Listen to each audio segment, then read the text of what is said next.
Ever heard of Daniel Webster? He's the guy who did the dictionary. Today's show is going to be pretty amazing because this is the actual Webster's dictionary. Now obviously this is not Daniel Webster or his brother Noah, who I don't know what he did. But this is Daniel Webster's actual suit. He wore this on the floor when he gave a great speech in the Senate. You've heard oftentimes that our founders and people, at the beginning of our country were they're much shorter. Little did you know, no pun intended, how small they really were. We're either going to talk about that or we're going to correct all of this history. And I'm just BSing because David Barton and his crew is still coming in with more stuff for the vault. And we'll tell you real history next.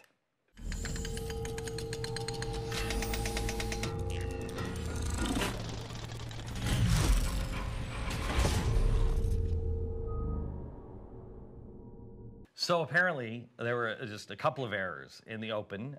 This is not Daniel Webster. This is Noah Webster. And you think the founders were small. The guy who built the ark, Noah Webster, was really short. Well, that's what Moses told us about Noah right after he built the ark, and they used it to cross the Red Sea. So right. Okay. None of this is. This is actually Daniel Webster. Daniel Webster. Noah Webster is the guy who wrote the dictionary. Correct. And I mean, we still use that one in our home. What is it, 1837? You ought to use the 1828 dictionary. 1828. Or go online and search it because it is such a cool dictionary. Yeah. It has not been infiltrated with anything progressive. Yeah. I mean, it's a great dictionary. But anyway, they weren't related. Maybe distantly, nothing. I mean, it wasn't like, bro, you're famous, I'm famous, we're from the same family, having Thanksgiving together. Different generations. Noah Webster fought in the American Revolution. Daniel Webster is born at the end of the American Revolution. So Noah Webster is a soldier, then he becomes a legislator and a judge. He really gets into education in 1782. He's big into teaching, writing the first spelling book right when he's born.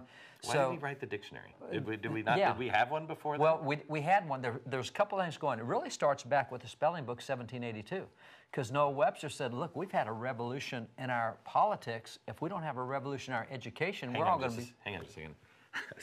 I'm not interested in any of this. I just was trying to stump him. He actually knows this crap. Anyway, so so it started with a spelling book? Yeah, well, it started spelling, and so he changed the spelling of words so that we didn't spell like the British did, because he wanted Americans to have their own system. Otherwise, we'd start using British textbooks. We'd get Did the British use the Webster's dictionary? Oh, no. No. They had their own dictionary. Samuel Johnson was the big British guy with their dictionary.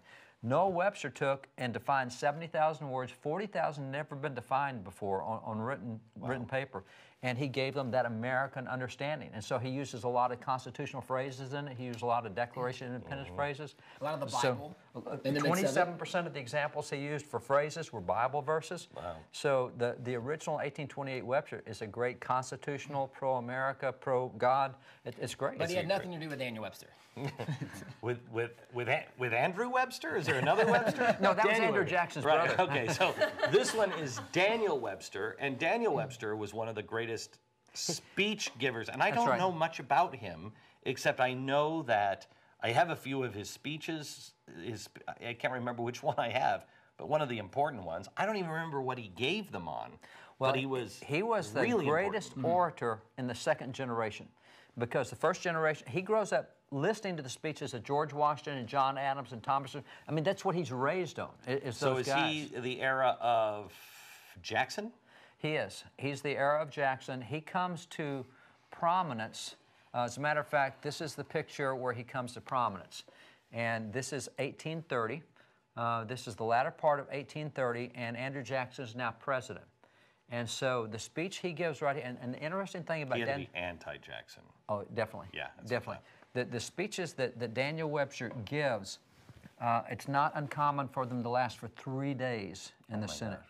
See how Senate's packed up? All the people that are there, not only did his speeches last a really long time, it was standing room only. It was really good speeches. You fought to get in And certainly, you know, before the days of any kind of technology entertainment, so the best thing you could do was go listen to an incredible speech giver, and Daniel Webster was known as the best. It's like going to Broadway and listening to a Shakespeare reciter. And so when Webster would speak, you're talking 2 to 3 days, he would write his speeches out. Some of his speeches he wrote out 3 to 4 years in advance. He knew he would need them at some point on some topic or issue, and he prepared them, got them all ready. When that topic came up, he's ready to go with it. What drove him? Several things. Good policy. I mean, he is a Constitution guy. He's a founding. He is called the defender of the Constitution. That's his nickname.